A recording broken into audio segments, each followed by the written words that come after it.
TikTok, time to rock. Good evening, good morning, good afternoon to everyone who's watching from all around the world. I'm your friendly neighborhood philosopher, David Wood, and with me now is your friendly neighborhood. What are you? Theologian? What do you call yourself? I'm an aspiring systematic theologian who takes philosophy very seriously. And in fact, I say that philosophy is my favorite hobby. That is pretty much the nerdiest thing I've ever heard in my entire life. All right. What can I say? Well, as you can see from the topic, we're going to be talking about free will. We're going to be talking about determinism.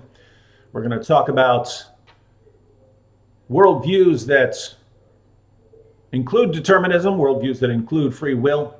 So we'll be talking about Calvinism. We'll be talking about Molinism. We'll be talking about all these kinds of things.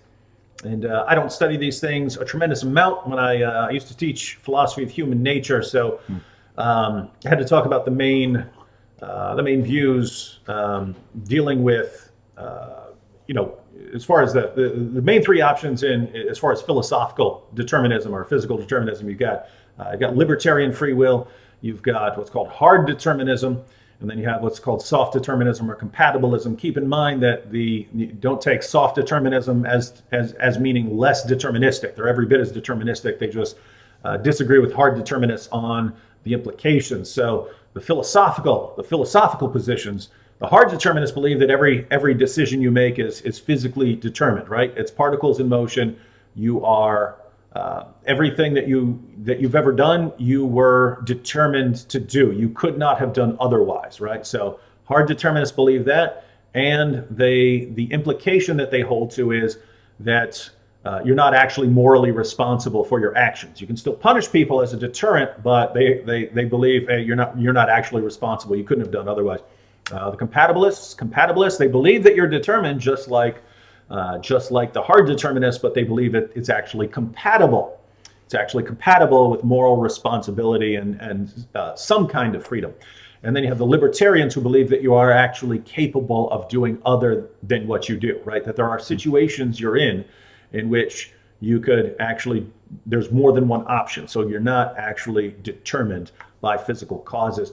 So we're going to be talking a little bit about this, but not so much in those philosophical categories as this would be more theological, right? We're gonna dip our toes into some philosophy too, and discuss those definitions. I think I'm going to provide a little bit of nuance. Your new friend Jonathan Thompson and I were talking the other day, and he noted that oftentimes even philosophers will have a certain definition of free will in mind, and the other one will have a different definition, and you'll just talk right past each other. Yeah. And no progress is made. And so, we want to really define what we mean by these terms. Yeah, and so, a libertarian is meaning freedom in the sense that, you have freedom to do one thing or you have freedom to do the other, and you could actually do both, depending on what's that. Actually, there's another way to look at it too, libertarian freedom. And that is simply if you are the source of your thoughts or actions. If you're the source and nothing else is, you have no external causes, causing or determining you to think or act a certain way, then it could be said, even if for some weird reason you couldn't do otherwise, it could still be said that you possess libertarian freedom. But with that said, the definition of, let me say that I do affirm that definition, the source of definition. But I also like to argue that oftentimes that you possess an ability to choose between a range of options, each compatible with your nature. And if that's true, then you have libertarian freedom as well. Do you adhere to PAP? I do. The principle of alternative possibilities. By the way, we will explain everything we're talking about right now. We're just chatting here at the beginning to set things up. We'll take a few comments while people filter in. And usually it's about the first 15 minutes or so as people are filtering in when they see the notification pop up that we're live. In fact, if why don't you check real quick, see if 1 Minute Apologist is still is live. Yeah, see if he's live on his channel. If he is, I'm going to troll him and I'm going to say, hey, everyone, why don't you come over to a much better live stream? And I think he's on there with Inspiring Philosophy. So you've got What? 1 Minute Apologists and Inspiring Philosophy live. They were live like 50 minutes ago. Were they? So yeah, just type in 1 Minute Apologist. Little side note here. Maybe I'll take a couple comments from Cook.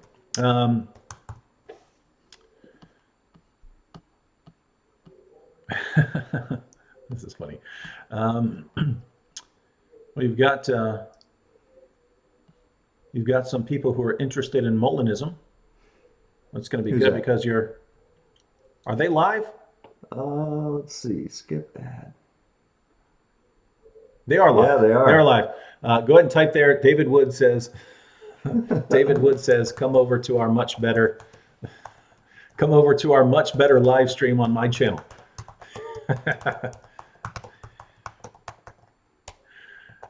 Act 17 Apologetics. All right, we had to get that out of the way. I'd like to start off my live streams by trolling somebody. All right, so we got that out of the way. So we have someone here who's interested in Molinism. We have Muhammad here, who asks what the Bible's position is on this. Glad you asked. And Muhammad, that's actually going to be an interesting discussion because in the Quran, you have you have a similar issue in that there's a dispute, and Sunni Muslims tend to lean more towards determinism of everything, and Shias tend to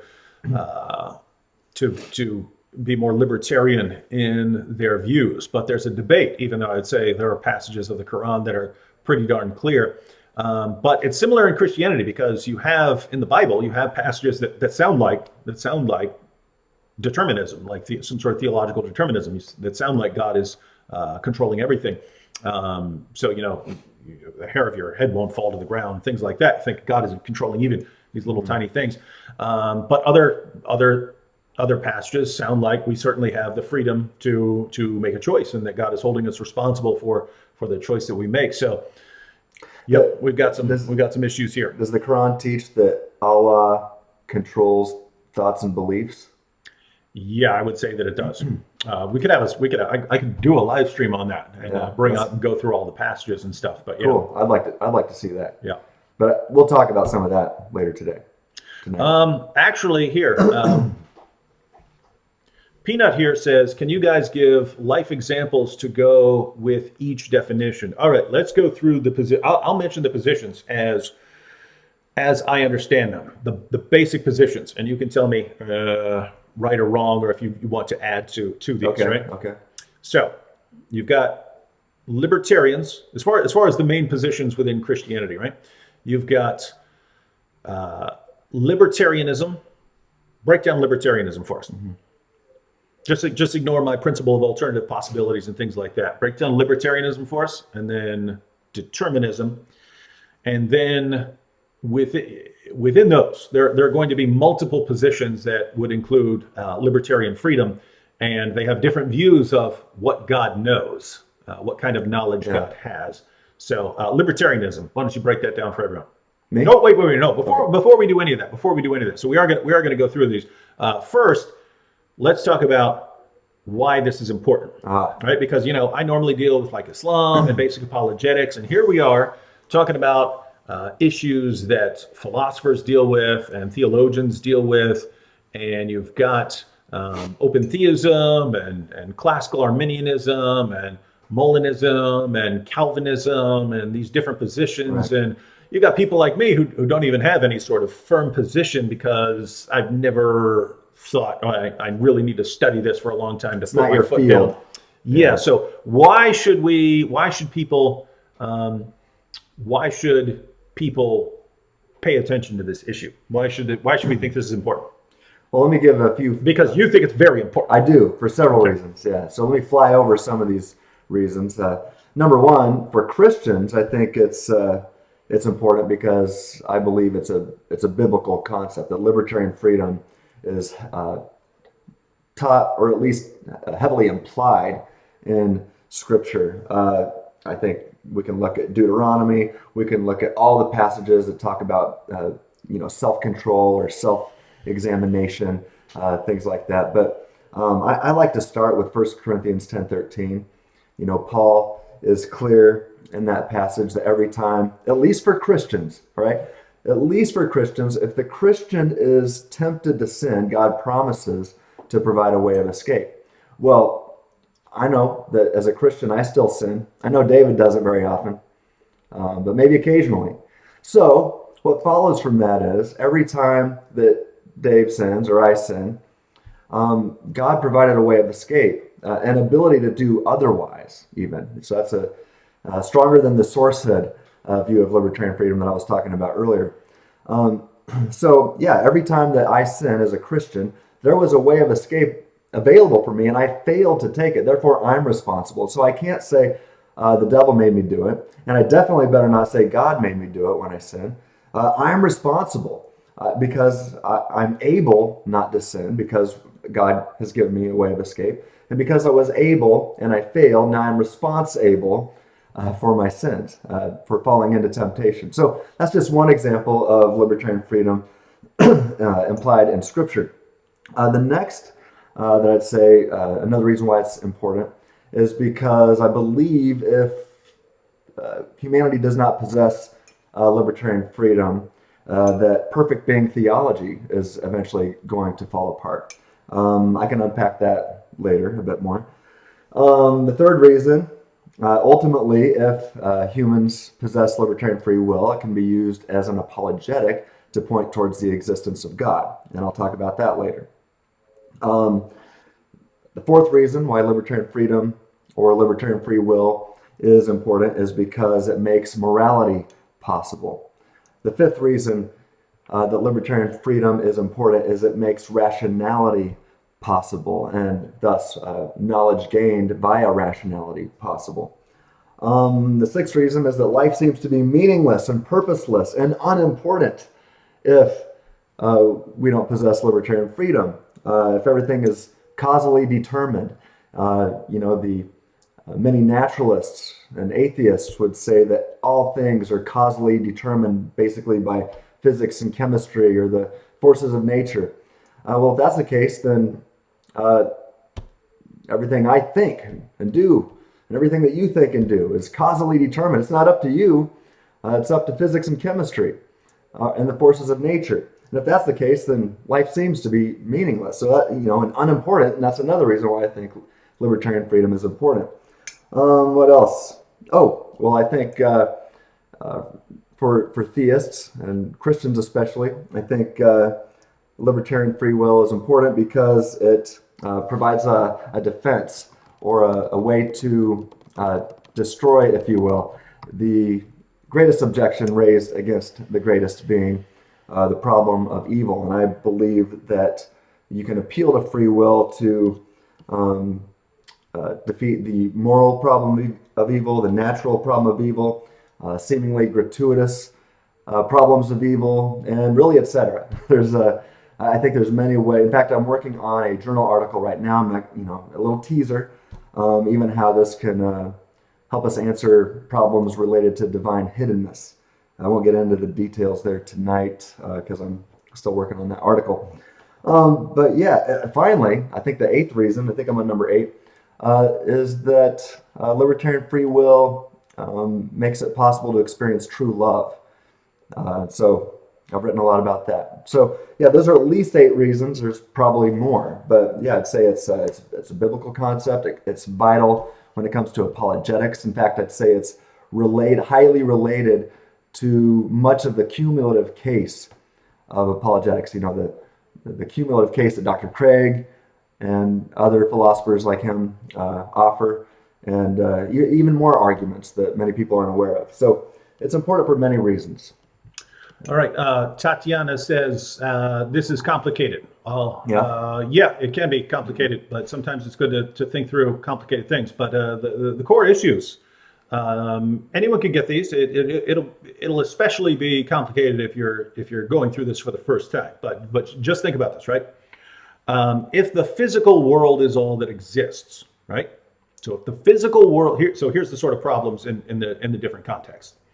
If the physical world is all that exists, and all that exists are things like particles and energy and things like that, and these are all governed by just laws of nature, then the idea, which goes back several centuries, is that if you kind of knew the position of every particle and every direction it's going and so on, you could predict anything that would ever happen in the future, right? But if all we are is sort of particles in motion, and those particles are governed by laws of nature, then all your thoughts really are is particles in motion and things like that. And if they're just following the laws of nature, then every thought you've ever had is what we call determined, right? It's determined. It couldn't be anything else, right? It has to happen.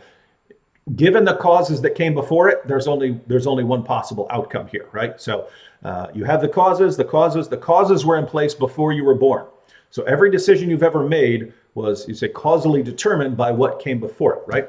So that seems to flow from a view of the universe which views everything as just physical in nature.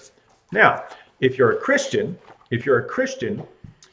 then you also most likely believe in a soul, and you certainly would have to believe in God. So now you believe that there is more than just the physical world. There's more than just particles in motion, right? There's something like the soul, which would not be physical. You have God, who's not physical. So you've got something else in play here. So that would seem to free up a lot of the possibility of human freedom, that our decisions, our choices are not simply causally determined by what happened before. But you could, in theory, still believe that your decisions are determined by physical causes, right? You could just, God lets our thoughts and so on be controlled by these physical causes. But regardless, even if you wanted to lay that aside, you could believe that God determines everything that happens. In other words, every decision you make, including your decision on whether to believe in God or believe in the gospel, that God is causing those decisions, right? And so, basically a couple different categories. You can believe in physical determinism. In other words, once you have the certain causes in place, what happens is the only thing that could happen, right? You could believe in physical determinism. You could believe in some sort of theological determinism where God is determining things. But it ultimately means that given the causes that came well before you, these are the only things that could happen. These are the only decisions you could make. So you can believe that. Or you can believe what's called compatibilism, right? So if you were some sort of hard determinist, or a hard determinist is someone who's an incompatibilist. He doesn't believe that determinism is compatible with the kind of free will that would give us moral responsibility. So he's an incompatibilist in that sense, but he's also a determinist. Libertarianism, usually the libertarian is going to be an incompatibilist. He doesn't believe that the kind of freedom that's necessary for moral responsibility is compatible with determinism. But he believes we're not determined. And so we have, and that we do have this kind of freedom. But anyway, you don't need to learn. You don't need to get all these terms. Just try and get the main ideas down, right? If you are a determinist, you believe that all our decisions are determined. The first question is going to be: do you believe that you can be genuinely morally responsible for your decisions? Or rationally responsible. Or rationally, morally or rationally responsible for your decisions and your beliefs, if every decision and belief that you have, you had to have it. You had to have it. And it was caused by someone or something else. Caused by something, causes well beyond you, either God or the physical world. So that's your answer to that question is going to put you in a category. And then the second sort of issue would be, do you believe that we're determined, right? So if you believe we're determined, do you believe that's compatible with, moral and rational accountability or not? And the other question is whether you believe that you're determined, right? So do you believe that when you make a decision that you had to make that decision either because God determined, he destined you to make that decision, or because the physical world does? So basically, there are a few basic categories here, right? There are only a few different answers to these kinds of questions. And so, but these things our answers to these questions can have some profound implications for our theology, for our view of God, for our view of God, the relationship between God and human suffering, our view of our own moral responsibility, all kinds of things. So that's why we're talking. That's why we're talking about that. We'll try to break everything down. You won't, you might not get terms that we're using if you're, especially again, if you're hearing them for the first time. If Tim explains libertarianism or something like that, you may take a while to get, but everyone should be able to get these basic ideas. All right, what are your thoughts here? I could read a couple quotes that might help people understand what's going on here. Okay. So Sam Harris, one of the leading atheists out there today, who's called one of the four horsemen of, what was he? I don't know, the four horsemen of the atheist apocalypse or something like that. Something like that, yeah. Whatever. Yeah. So Sam Harris is a naturalistic atheist, right? He believes that the only thing that exists is scientifically testable stuff, I believe. And so if that's the case, he believes that everything about you is causally determined by, basically, like I said, by physics and chemistry or the forces of nature or something like that. So here's what he says in his book entitled Free Will. He says, quote, "Free will is an illusion. Our wills are simply not of our own making." And then he says, thoughts, right? Our very thoughts and intentions emerge from background causes of which we are unaware and over which we exert no conscious control. We do not have the freedom we think we have. Either our wills are determined by prior causes and we are not responsible for them, or they are the product of chance and we are not responsible for them, end quote. So that's how the atheistic naturalists typically, or a whole bunch of them, they believe that way, right? I would say most atheistic naturalists that I talk to are going to hold that view or something similar. Now, there's also theological determinists who believe that God causally determines everything. In fact, I used to be one of those guys. For years, I affirmed what I call exhaustive divine determinism. Right now, this is a view that many, not all, but many Calvinists hold. Exhaustive divine determinism. And you can remember that by Ed, right? EDD. One of Dave's friends, and I met him before, great guy. You might help me with his name. Guillaume Bignon. Did I say it right? That's pretty good. Pretty good. All right. How's my French? Good. Right. Oh, and by the way, where's Guillaume here? We got some guy who's gonna be defending Molinism. Huh? Where are the Calvinists at, huh? Yeah, by the way, just so you guys know, a lot of my friends, a lot of the guys I normally work with, they're great guys. Calvinists. But they're Calvinists. Or Reformed. So you're talking Vocab Malone? I am Reformed. Talking Just not a Calvinist. I'm a 0-point Calvinist. What? We got Vocab Malone. We got Anthony Rogers. We got Guillaume Bignon. We got Paul Rezculla. These guys are all in that Calvinist Reformed category. Where are they at? Tim's here. Tim's here putting his position out there. Where are they to give a response? Nowhere. Starting to think, man, maybe they're a little scared. Hey, Dave's trying to start fights. I'm here to try to build some bridges, but we'll see what happens. I'm not here to burn bridges, just here to have a good conversation. Mm-hmm. Yeah. But I've talked to a lot of those guys that you mentioned. Great guys. I love talking to them.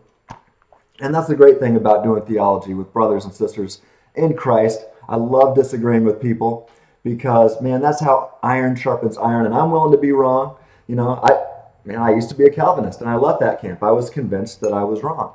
I'm willing to come back. Convince me. All right. But let's talk about these exhaustive divine determinists, which, like I said, many, maybe the majority of Calvinists would affirm that view. I used to affirm that view. Not only was I a 5-point Calvinist, but I affirmed exhaustive divine determinism, that God caused and determined everything, either directly or indirectly, in some form or fashion. But Guillaume says this in his book. He says, quote, "Do the 5 points of Calvinism, or the Westminster Confession, necessitate the thesis of theological determinism?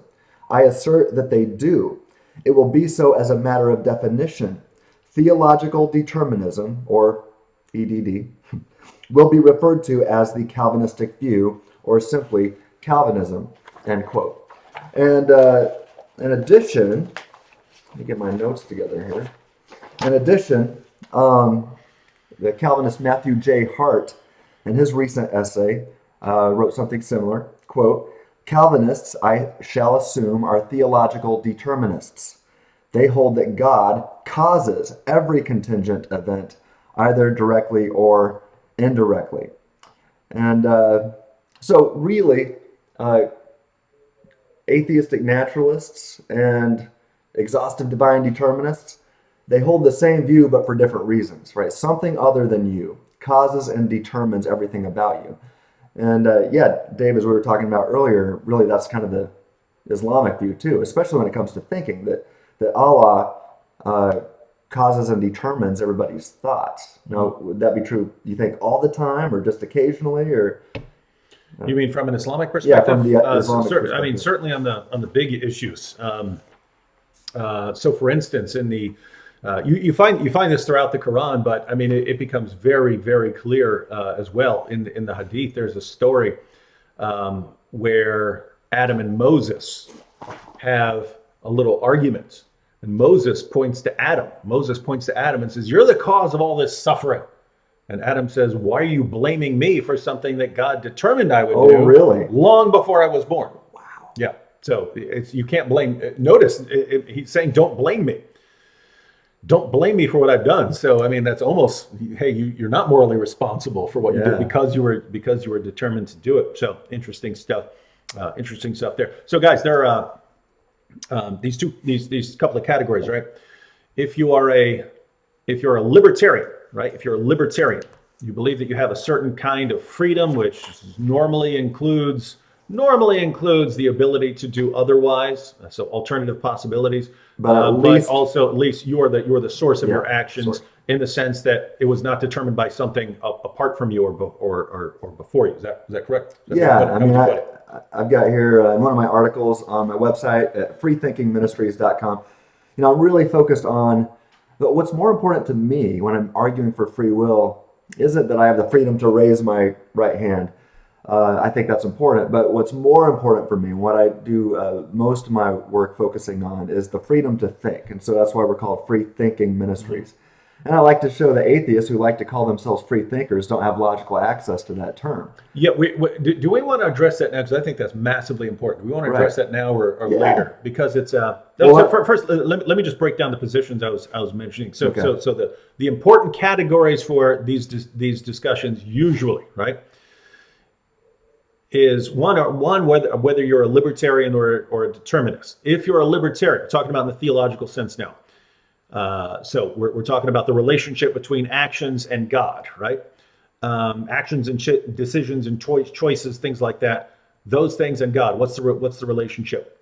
So if you are a libertarian and you believe that God knows the past and the present, but not the future, then you're an open theist, right?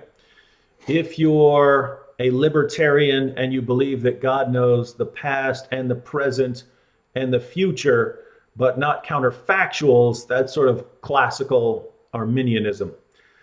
If you are a libertarian and you believe that God knows the past, the present, and the future, and counterfactuals, and can use all of that knowledge, then you're in the Molinist category. I got to stop you right there. You got to back it up and say God would possess that knowledge logically prior, if that gets confusing, that God had that knowledge prior to his creative decree. Mm-hmm. Right. But he knows past, present, future. Yeah, and counterfactuals. But he also knew those counterfactuals. I like to say it like this. Before God created, right, did God know everything he could do? And did God know everything that would happen based off of everything he could have done? Now, if that's true, in that state that we're talking about before creation, then God's got middle knowledge. Mm-hmm. Right. So we can unpack that more as we go on, I think. And so those are based on if you're a libertarian and then what kind of knowledge you believe God has, then you're going to be in that's going to determine your character. The category you're in right there. And then if you're not a libertarian, you're a determinist, You believe that we are all determined, all our thoughts and actions are determined by God. Caused and determined. Yeah, then you're going to be in the, most likely be in the Calvinist category. Is there anyone else who, But there are some Calvinists who reject that exhaustive divine determinist view and that affirm what I like to call limited libertarian freedom. Others might call it soft libertarian freedom, but limited libertarian freedom. Limited to something some of the time. So you can be a 5-point Calvinist and still affirm limited libertarian freedom. My friend Greg Kokel with Stand to Reason Ministries is a great example. Greg, in his book Tactics, does a fantastic job of arguing for what is libertarian freedom when it comes to rationality. He points that that you're not free to think, but one of something that I love to argue for, that there's rationality problems there, and so of course we've got to have libertarian freedom. There can't be something causally determining all of my thoughts and beliefs all the time. Otherwise, I'm not rationally responsible. And so, but he still affirms 5-point Calvinism. And so he's a 5-point Calvinist who also believes in libertarian freedom some of the times, just not in things related to salvation issues. So when it comes to soteriology, which soteriology just means salvation issues, when it comes to salvation, guys like Greg and other Calvinists like that will say, no, everything is determined. But in these other issues, yeah, you've got free will. And I contend in my dissertation, I offered quotes from Calvin and Luther and Melanchthon that would support that exact same position. Now, sometimes I think those guys talked out of, at least Calvin and Luther talked out of both sides of their mouth. But they definitely have quotes which affirm limited libertarian freedom. And Melanchthon was clear that we possess this ability. And remember, basically what I mean by limited libertarian freedom. Well, let me read the definitions of libertarian freedom here that I've got in front of me. Libertarian freedom can be most simply defined as a rejection of compatibilism along with the claim that humans at least occasionally possess free will. So we'll start with that. Dave talked a little bit about compatibilism. Now, I can nuance that a little bit, but I'll bracket that and talk about it later. So that is to say that the advocate of libertarian freedom affirms that we possess freedom of moral and rational responsibility, and that the freedom necessary for responsible action is not compatible with determinism. To keep it simple, it's vital to grasp that the libertarian freedom, or that libertarian freedom, sometimes refers to an ability to do or think otherwise, but it always refers to source agency with no external causes. So that's that sourcehood freedom we were talking about. With that said, for me, I personally like to argue for a stronger model of libertarian freedom. That is to say, most of the time, when I refer to libertarian freedom, I simply mean what most people probably think of when they use the term free will. Simply put, libertarian freedom is the ability to choose between or among a range of alternative options, each of which is compatible with one's nature. So, yeah, I affirm compatibilism in a sense. Of course, we can't do anything that's not compatible with our nature. But I believe that we have many good reasons, including biblical reasons, to see that there are sometimes several things which are compatible with human nature, or what I like to call an image of God nature. But yeah, that's what I mean by libertarian freedom. And Andrew Martin here said, and thank you anyone who's telling us when we're using a term and we haven't fully explained it or you missed it. But Andrew Martin says, what are counterfactuals? So I mentioned counterfactuals, and God has knowledge of counterfactuals. Counterfactual state of affairs is it's basically God knows what free decision a person, existent or non-existent, would make in certain situations. So to give you a biblical example of a counterfactual, right? When you had the fighting between David and Saul, right, where Saul was trying to kill David. This is the famous example that's used of a counterfactual. But David asks through the prophet, if I go up to Keilah, will Saul come there? And then God replies to the prophet, yes, he's going to come up there, right? So David doesn't go there. Now notice what happens. David never actually goes there, right? but God knows what Saul would do if David did go there, right? So a counterfactual is basically, if you think about it, just break it down in simpler terms, right? Does God know what I would do if he put me in the 1700s in the middle of, some war, battle or something like that? Does God know what I would do if I were put into completely different circumstances than I'm actually in right now? If you say yes, then you're saying that God has this extra kind of knowledge and that he knows.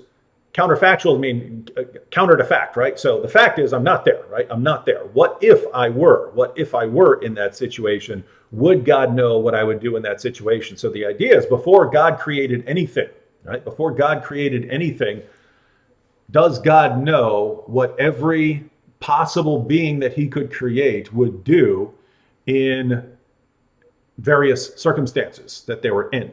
That's a certain kind of knowledge. I'm sure you have more to add to that. Yeah, I mean, to keep it simple and to boil it down, I just like to say that counterfactual knowledge is God's what if knowledge. What would happen if? So clearly God has counterfactual knowledge. If you read Scripture, like Dave gave an awesome example. So the question then is, does God possess this counterfactual knowledge prior to his creative decree? And that's the big question. I think he does. I think you got to say, if we're committed to God's omniscience and his maximal greatness, then he does. So if God is maximally great, logically prior to his creative decree, and if open theism is false, then I believe then some flavor of Molinism is going to be true. But I think for a while let's just focus on the importance of free will, and should we talk about that a little bit? Well, I wanted to focus on this atheist issue. Oh yeah, real quick. Right. So guys, it's because you mentioned that atheists have a problem with calling themselves free thinkers, right? Right. So if anyone hasn't been around or hasn't interacted with many atheists love to refer to themselves as free thinkers, right? And what do they mean by that? Well, we're the ones who are in chains, whereas they're the ones who are thinking freely, and they freely recognize that there is no God because they're not, bound in their beliefs like we are. And the reason that Tim and I both find that so ridiculous, right, is atheists are typically naturalists, right? They believe the natural world is all that exists, and so if the natural world is all that exists and all we are is particles in motion, and all that our thoughts are some sort of chemical sloshing around governed by natural laws, straightforward cause and effect, everything is determined, every decision you make is determined, how are your thoughts free, right? Every thought you've had as an atheist, including your decision to believe in atheism, adhere to atheism, reject the existence of God, reject Christianity, all of those decisions were completely, utterly, totally under the control of particles in motion. That was, all your thoughts were determined before you were even born, right? So the theist who remains a theist his entire life, he believes in God his entire life. If atheism is just naturalism specifically is true, then that's all that person could have ever believed all his life. If a person becomes an atheist and this sort of determinism is true, then that's all that person that's all the person was going to do, right? So in what sense are you more free than anyone else? How are you the free thinker in all of this? Your thoughts were all determined. Every last one of them, down to the most minute thought you've ever had, was all determined long before you were born. You could never have thought anything other than what you've thought. How are you free? So just to have that worldview of naturalism and then to go around saying that you're the free thinker is, I think, beyond ridiculous. But what are your thoughts? Well, let me give you a problem with that. Now, this is going to spill over into the exhaustive divine determinist view too, and show why this is a problem. But when I talk to atheistic naturalists who say, yeah, everything's determined, you don't have free will.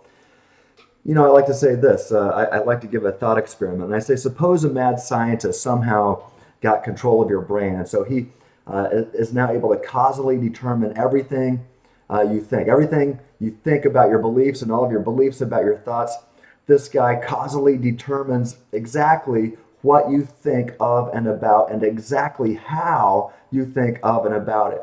He causally determines all your thoughts and all your beliefs all the time, and he even causally determines the next words that are going to come out of your mouth. Question: how can you, not the mad scientist, rationally affirm any one of your thoughts or beliefs? Good luck with that. It's impossible. You don't stand in a position to rationally affirm anything, because whatever comes out of your mouth isn't from you, it's from the mad scientist. And so if you replace the mad scientist with physics and chemistry, you got the same problem, but for different reasons. And I say if you replace the mad scientist with God, you've got the same problems, but for different reasons. And so, yeah, what's the story about when Allah, so I think you were talking about this with Mike last night, with Mike Lacona, that Allah caused Muslims to hold false beliefs. Is that right? Oh, that wasn't causal in the same way of affecting all their thoughts, but he gave Muhammad a dream convincing him that the approaching army was small and that the Muslims would easily defeat them. And so, but it was false. The army was 3 times larger than the Muslim army. So Allah gave Muhammad a dream leading him into a false belief. And then Muhammad, he comes up and says, "Oh, guys, just so you know, the army approaching is small." And so they go out and do what he wants. And so, that was about Allah's what was deception. it with the Muslims believe that the original disciples were actually Muslims? Yep. But then he caused them to hold false beliefs? You have to put it together, because the Quran just said, according to the Quran and sort of classical Islamic belief, Jesus didn't die on the cross. Allah miraculously disguised someone else to make him look like Jesus, and this other person was crucified in Jesus' place. So that's standard Islamic belief. But the Quran says that Jesus' followers were Muslims. They confess that they're Muslims. So the disciples of Jesus who were following him around, they're Muslims. But you have to kind of put that together with, well, we know that the disciples of Jesus believed in his death on the cross. So the question is, according to Islam, where would they have gotten that view? They got it from Allah, because Allah is the one who tricked people into believing that Jesus died on the cross. So basically, Allah is the one who's responsible for Christianity. So Muslims point to the Apostle Paul and say he corrupted Christianity, or the Council of Nicaea, and they corrupted Christianity. No, according to Islam, Allah corrupted Christianity. There was the message of Jesus, and then Allah corrupted it with this by convincing so many people, including Jesus' own followers, that Jesus died on the cross. And so Christianity couldn't have gotten off the ground without that belief, which was a false belief. And where did they get the false belief? They got it from Allah. Right. So you replace that mad scientist in the thought experiment with Allah. You got the same problem, but for different reasons. And I contend with Christians that believe that God causes and determines everything exhaustively. Remember that exhaustive divine determinism. You got the same problems. Christians who hold that view have the same problems, the same rationality problems that Muslims have.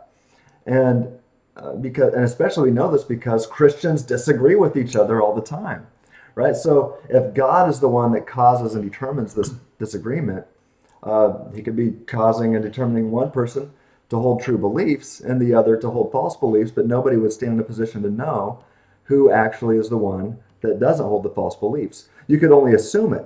But that assumption wouldn't be up to you either. That would be caused and determined by the mad scientist or whatever you're filling the blank in as the one that's causing and determining everything. So, William Lane Craig has discussed this a little bit, and he says, once you realize that even your decision to affirm determinism was determined by something other than you, a sense of vertigo sets in for everything you think is caused and determined by something else, and you're not in a position to rationally affirm anything at that point. So it's very problematic. Yeah, so guys, think about it this way, because we want you to get this point. If you walk away with it's basically, we're going to be saying all kinds of things. If you miss some of the points, no problem. Try and get specific points, especially this one right here.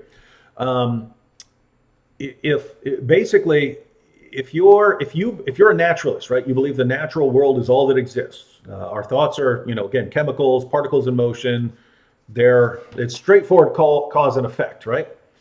The things that you think the things that you're thinking right now are caused by the things that happened right before. And those things were caused by the things that happened right before. And those things are happened by the things that are right before. And that goes back from too long before you were born. So what Tim is pointing out, and that Craig has pointed out, is once you realize, okay, what's the process that produced my beliefs? It's just particles in motion, right? What's the process that again, this is assuming that, we have physical determinism. Everything is determined by, physical particles and the laws of nature. How did Tim arrive at his current thoughts and beliefs? Well, same thing, exact same process, particles in motion. They just determine him to believe in somewhat different things, right? What's the cause of the atheist's belief? It's particles in motion. What's the cause of the Hindu's beliefs? Well, particles in motion. Everyone's beliefs have been causally determined by what happened before them.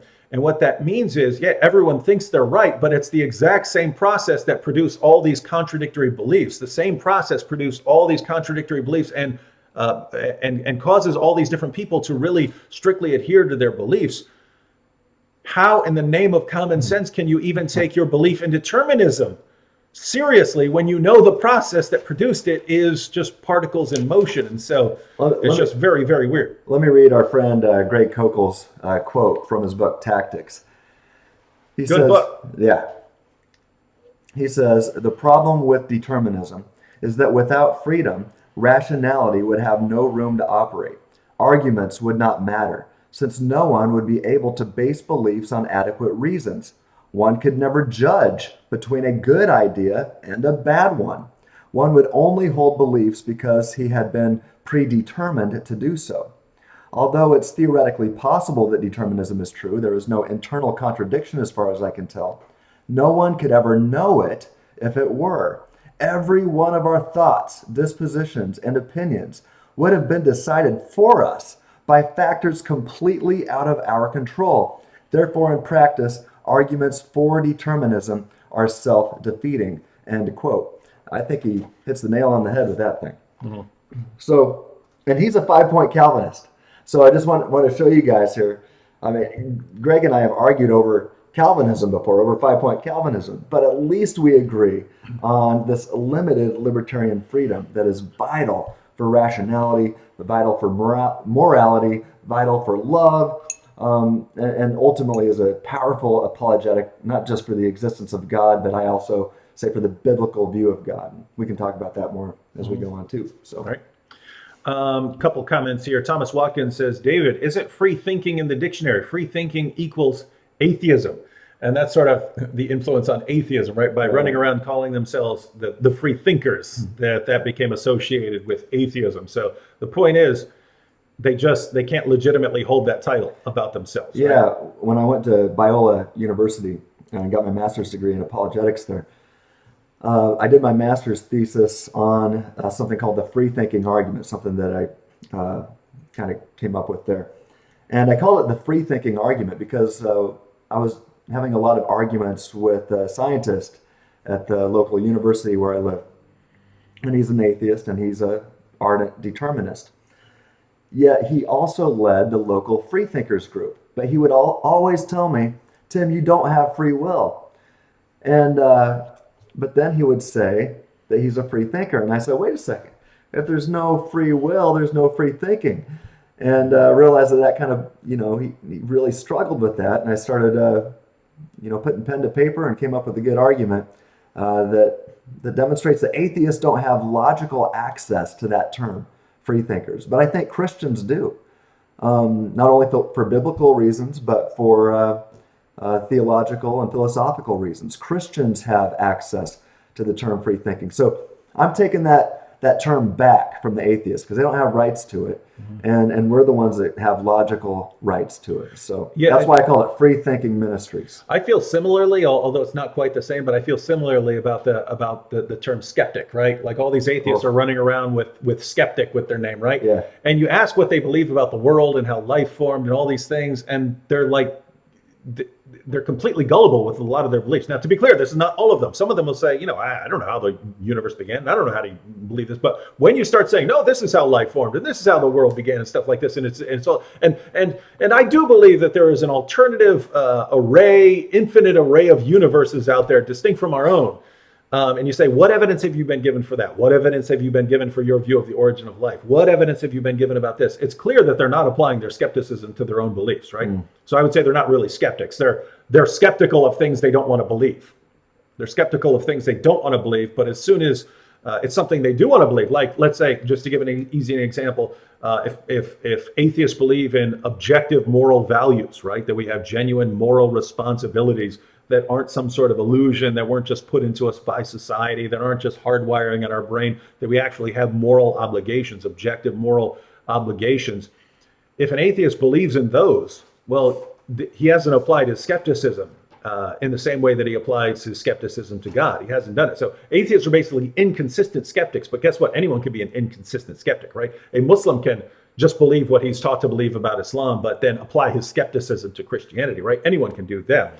So it's basically, it's like a more along the lines of a Christian philosopher, someone like that, who can be skeptical of supernatural claims, right? You can be skeptical of supernatural claims, but say, nope, I actually got good evidence here, right? Good evidence for that one. But you should also be skeptical of natural claims if they don't make any sense, right? The atheist, I'm skeptical of supernatural claims, but you can any person in a YouTube video can say anything he wants about the origin of life, and it'll just, that's how the universe, okay, that's how life formed, no problem. They just believe all these things that they hear in YouTube videos. You're not really a skeptic, right? You're kind of a fake skeptic or an inconsistent skeptic. So yeah, you can be skeptical of supernatural claims. I'm skeptical of supernatural claims, right? Someone says, yeah, I had the flu the other day, and and I prayed and I got better. It's in my mind. Well, maybe that was just your immune system, right? So be skeptical in that sense. But also when someone says this is how the universe formed, and this is how life formed, and it's all these, and this is how we have objective moral values, even though that all we are is matter. You got to be skeptical of those things too. So anyways, I thought it's a little parallel there, that they're taking terms that they should not be using because they actually don't apply to them. Let's take a couple of questions real quick. So Thomas asked the question about free thinking. Atheists don't get the term free thinking. Yeah, it might be in the dictionary, but reject it. Yeah. Muhammad Ali, who's a Muslim, I think, said science, atheists, and even religious people, in parentheses, Muslims, all seem to agree that there is no such thing as free will, right? Now, no, you have a ton of people who do believe in free will, but if you're following science in the sense of just physics and particles in motion and so on, that seems to be the conclusion you would draw, right? That you believe in determinism, if that's all you think we are. Atheists, yes, if they're atheists in the sense of naturalists, then they too, it seems you would think would not believe in free will. And as you pointed out, because I mentioned, I think the Quran is clear. Muhammad Ali here said he also believes that the Quran is clear, and he's saying that Muslims agree that there is no such thing as free will. So I'm assuming he's got big problems then. I'm assuming that he's a Sunni. But here's the problem, Muhammad Ali, and we'll I'm sure this will come up again. But here's the problem. Everyone on that list acts as if there's free will, right? Don't they all do it, right? Don't they all? I mean, you can't live that way. You can't live as if determinism's true. When some person does something horrible to an atheist, if you walk up to an atheist and just slap the crap out of him, he's outraged. How dare you? How could you? And he's going to act like you could have done something else, like you could have chosen to do something else. Guess what? If that's his worldview, that's what you were determined to do, right? There is nothing else that you could have done. The only way you could have done something different is if the causes that led up to that had been different, and the causes that led up to that are not going to be different. So that's all you could really do. So atheists, Muslims, Christians, everyone, we all seem to act as if we have this thing called free will. And that's kind of the problem, right? If your worldview tells you that there's no such thing as free will, and yet we all seem to act and think like we have free will, then basically something's wrong here, and that's kind of why we discuss it. We're just kind of introducing the issues here for people to think about, because guess what? It takes a lot longer to really get to the bottom of this. There are very intelligent people on all sides of this issue who are ready to defend all sides of the issue. So, go ahead. Yeah, I just add that, he says science says that there's no free will. Can I see that again? Science doesn't say anything. Scientists might, and not all scientists. It's not like it's unanimous. The majority might feel that way, but I know scientists, really good scientists, personally at secular universities who affirm libertarian free will. He says atheists believe that there's no free will. I think most atheists believe that, but I know atheists. In fact, I quoted a whole bunch of them. Well, maybe not a whole bunch, but I quoted several big-time ones and my big-time atheists and respected philosophers in my dissertation. So you got guys like John Searle, for example. He's a great advocate of libertarian free will, and he's an atheist. You say that religion. I think, Dave, you said it, not all Muslims believe. I mean, some Muslims believe you have free will, libertarian free will. And, I mean, I think at least, I don't know what the percentage is, but I think most Christians, Calvinists, many Calvinists don't, but some Calvinists believe we have libertarian free will. And then I think the rest of Christians probably, if you're not a Calvinist, you almost definitely believe that we've got libertarian free will. And so, it's just not that simple to say that, all these things or people don't think you have it. But I've got arguments, several arguments that demonstrate that we've got to have free will. No, you've got arguments that you think demonstrate that we have they're free will. deductive. So if the premises are true, then the conclusions follow deductively, and the conclusions must be true if the premises are true. Oh, one second. Yeah. I just wanted to try and illustrate what's kind of going on here with what's called folk psychology, right? There are tests that people will take, and they kind of demonstrate certain common ways of thinking, right? Like they do a test where they'll ask if a plane is flying and it's a bomber plane and it wants to hit a target down here, where should it drop the bomb? And so it will give you choices, A, B, C, or D, right? And tons of people who haven't studied physics at all will say you drop the bomb right over top of it, and the bomb's going to fall down and it's going to hit the target, right? Some even say D, right? That the plane should go a little past it, and that somehow ejecting it is going to somehow push it backwards to hit the target. And so people's views are all over the place, right? So what happens when you just sort of naturally believe that once the plane is over the target, then you drop the bomb? Because if you know anything about how the world actually works, the plane should drop the bomb way back here, because the plane is going forward at a very rapid rate. And so when it drops the bomb is actually going to be moving forward, and it's going to hit the target. So the plane needs to drop the bomb way back here. And there are actually people who will calculate where, given the speed of the plane, they will have to calculate where we drop the bomb in order to hit that target. But here's the point. We know from science, we know from the basic laws of physics, exactly where that plane should release that bomb, given the speed that it's going, if it wants to hit this target that is a certain number of feet below, lower than the plane. So what happens when you think the world is one way, you think you have to be right over it and drop it, but in reality, science shows something else? Well, so the idea is, hey, there can be times when what you think is in conflict with what science shows. And which one should you drop? Well, in that situation, you should, once you find out how the world actually works, what science actually says about where to drop the bomb, then you should say, okay, I thought this, but that was wrong because science shows me I'm wrong. So here's the question. What happens if you believe in free will, and you believe you have the kind of free will that gives us moral freedom, that's required for moral freedom and rational freedom?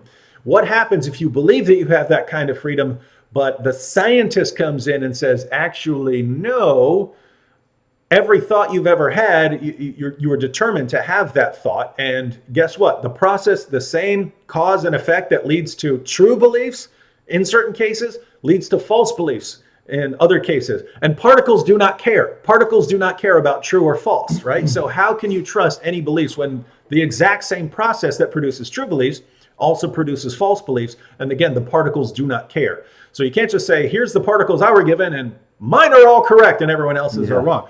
But notice, the same applies if everything is determined by God. If God is determining everything, then you kind of end up in the same situation. When someone comes in and says, hey, God has determined every one of your thoughts, then what do you do with your belief that you have freedom, that you have the kind of moral freedom and rational freedom that would make you responsible and rationally responsible and so on? What happens if it really seems like you have this kind of freedom, because we normally do. When you do something, right? If I lift my hand right now, it really seems to me that I could have done otherwise. Really seems to me that I didn't have to. I could have done something else, right? It seems like that to me. Seems intuitively obvious. Yeah. So what happens when either the scientist or the theologian steps in and says, actually, no, you are always going to do that. Either God or particles in motion were going to make you do that. What happens? And so, yeah, that's the situation we're dealing with, because you either have to drop the belief that we're determined, or you have to drop the belief that we have genuine, rational and moral freedom, or you have to drop the belief that they're in conflict, right? You have to drop that belief, in which case you'd be a compatibilist. So that's the situation we're in. But our good friend Tim here believes he has deductive, sound arguments, meaning the logic is valid and the premises are true, showing that we actually have libertarian freedom, in which case we are not determined in the way that determinists say we're determined. So, wait, before we get into that, what do you think of this question here? Yeah. Paul H. says, where does the Bible say that God knows the future? God knows everything that is, but we can still disappoint him or even surprise him. God changed his plans many times because of how people responded. For example, Nineveh. So this is Paul H.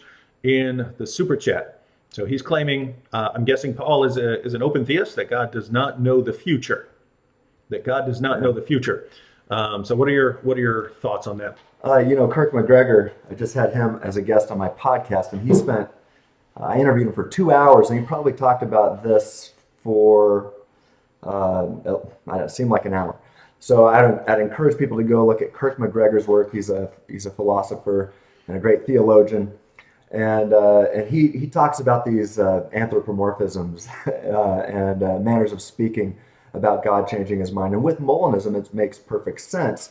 Because God is speaking counterfactually, or these authors would be describing his knowledge in a counterfactual sense. But God, there's prophecy all the time in Scripture, so it seems like God knows the future.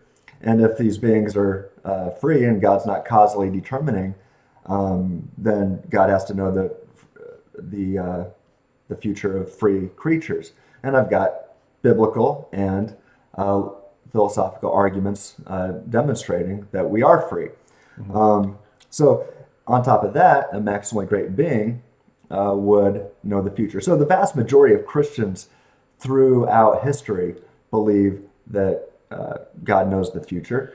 And I would say the open theist, there is a view out there called open theism. They're saying that God doesn't know the future. But seems to be a definite minority behind the doors of the church. Yeah, I would say. So guys, if you're not understanding what's going on here, so in a passage like Adam and Eve's sin, and God shows up and hey, where are you? Right. So it sounds like our friend here is interpreting this to mean that God doesn't know where they are. Right. And then when he asks Adam, "What have you done?" seems to think that God really doesn't know what he's done, or maybe he does know. He does believe that since Adam has done it, that therefore he knows it then, but just doesn't know the future. But notice, when you think God is surprised by our actions, and you think that means that God just doesn't know it. Think about that situation right there in the garden. Even open theists would believe that once it's happened, that God then knows it, right? That once the free choice has been made, that God then knows what the choice is, right? God knows the present. God knows everything in the present, right? But God is still going, what have you done? What have you done, right? So, yeah. It's a manner of speaking. Yeah, it's that's God communicating with us, giving us opportunities to repent of things. But yeah, God comes to us as that, like, what have you done? Oh my goodness, what have you done? But to say, therefore, that God didn't know the present and he's actually confused and doesn't know what Adam did, would be sort of like saying that God doesn't know the future. If God, if Jesus, according to the plan, is supposed to be crucified, and that's all a part of God's plan, it seems like God knows what's happening along the way.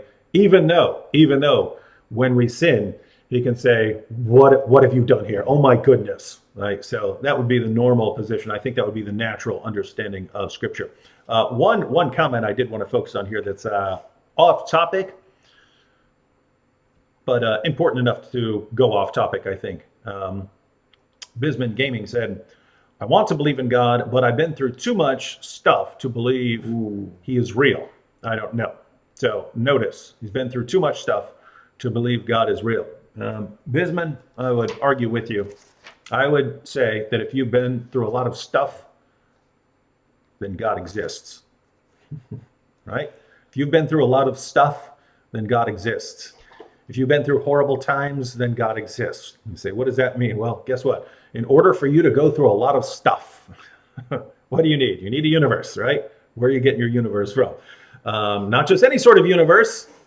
Not just any sort of universe will do. You need a universe that is capable of supporting life. And that means it needs to be finely tuned. All the laws of nature need to be finely tuned, balanced on a razor's edge, the scientists say, for life to even exist. But even that isn't enough. You can have a beautiful house without actually having anyone live there. You also need life, right? So you can have a universe that's perfect for life, but you still need the life. So where are you getting the life from, right? Not just any kind of life. We're not just talking about an amoeba or a cat or something like that. In order for you to be going through things and to recognize these things that you're going through and to be concluding that God doesn't exist because of these things you're going through, you need human consciousness, right? You need a kind of consciousness that is beyond the animal kingdom. You need a kind of self-awareness. You need all kinds of things, right? In addition to that, if you're claiming that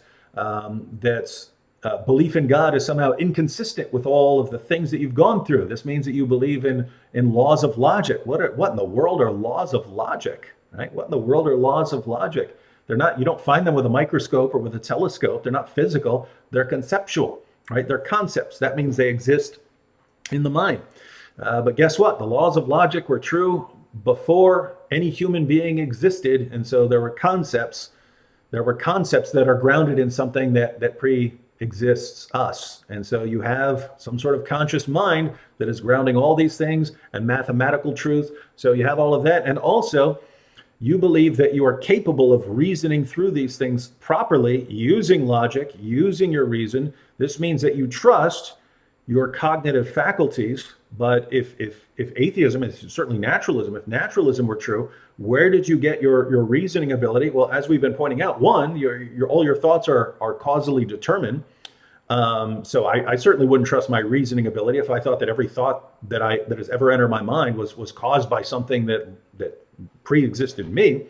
So one, I wouldn't trust it for that. But two, if the standard account of how you arrived at your cognitive faculties is true, where did you get your reasoning ability from? You got your reasoning ability through the evolutionary process, and that's a process that favors basically two things: survival and reproduction, right? Favors traits that help you survive and reproduce. So the traits that helped your ancestors survive and reproduce are that's what was selected so that you now have your reasoning ability. Notice The same process that gave you your reasoning abilities, the exact same process that gave the baboon its colorful buttocks and the tiger its claws, right? It's the same process, right? The claws helped the tiger survive. The colorful buttocks of the baboon helped it attract a mate. Your reasoning ability helped you find food better and make a spear and things like that. That's where you got that. Your ability to reason through theological issues was not produced by something that was making sure you had reliable ability to form a correct view on this. It was formed by a process that's making sure you can find food and find a mate, right? Again, the same process that's the same thing that gave a mouse its abilities, right? The mouse sees its buddy stuck to a glue trap. It knows, okay, maybe I shouldn't step on that glue trap. Same process that gave you your reasoning ability. Why in the name of common sense would you think that something that was the same process that produced a mouse's reasoning ability, if you can even call it a reasoning ability, somehow gave you the ability to form correct conclusions about the Almighty, about the origin of the universe? Why would you think that? And so I would say if you're going through hard times and you've gone through a lot in your life and you still trust your reasoning ability and you still believe in laws of logic and you believe in human rationality and you believe in, and you have human consciousness and you're in this universe, this finely tuned universe with your incredibly complex, sophisticated biological activities going on, I would say if you have gone through bad times and you're forming conclusions about God, then God exists. Atheism does not make sense given what you just said right here. So can I add a little bit to that? You can add 1,000 things to that. Awesome, because I think this topic of libertarian free will actually helps a little bit here.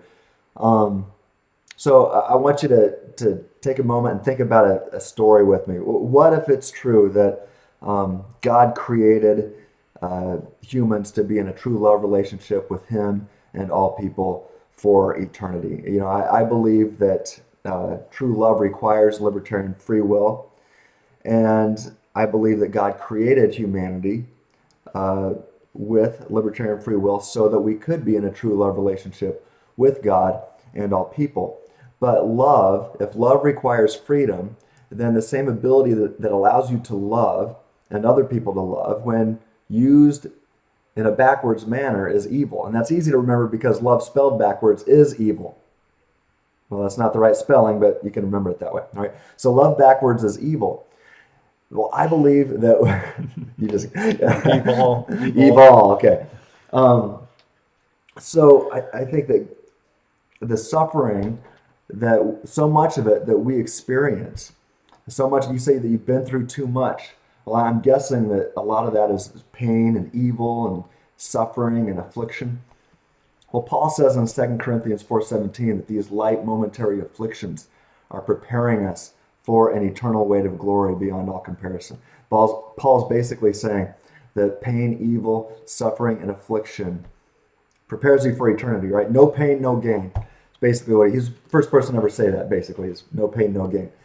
And I believe that it prepares us. We learn from this, right? So if you awoke tomorrow in a state of affairs in which you weren't going through anything anymore, you weren't experiencing pain, evil, and suffering, would you take that for granted?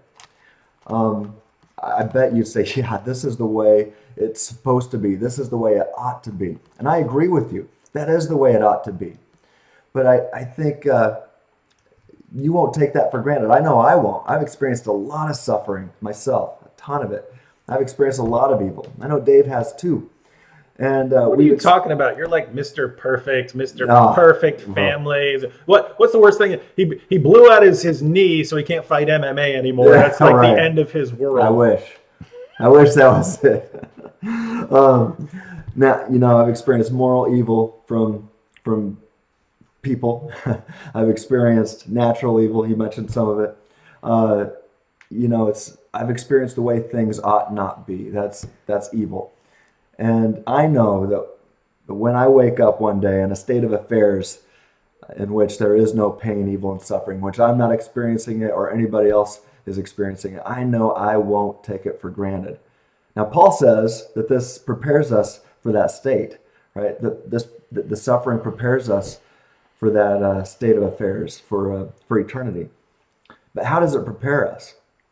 Well, we've got a gift. We've experienced suffering, unlike Satan and a third of, unlike Adam and Eve. They were created in a perfect state of affairs. They messed it up. They took it for granted. They wrecked it. Satan and a third of all the angels took it for granted. They wrecked it. So unlike Adam, Eve, Satan, and a third of all the angels, we've had the blessing of suffering. And I hate suffering. But Paul tells us that it does prepare us for eternity. So I'm not going to wreck it. Even I believe I'm going to have free will into heaven, into eternity. But unlike Adam, Eve, Satan, and a third of all the angels, I'm not going to take it for granted and wreck it. And it sounds like you're learning from it too, and that you wouldn't take a perfect state of affairs for granted either. I tell you what, I can't wait for heaven. Suffering's not cool, but it prepares us. It teaches us. Someone told me to give a thumbs up. All right, thanks. All right, here's a follow-up to our other question from Paul H.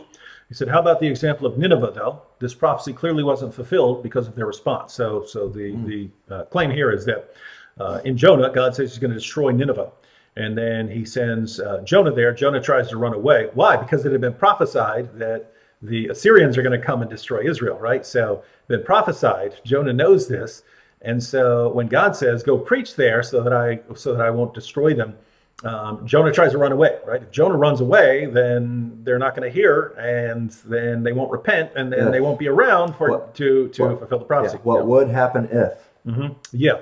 So, Paul, I think you're reading this in the same very, very strange way that is very confusing to me. If you think God doesn't know that they're going to repent, and God is saying, think about this: why would God send Jonah if God knows?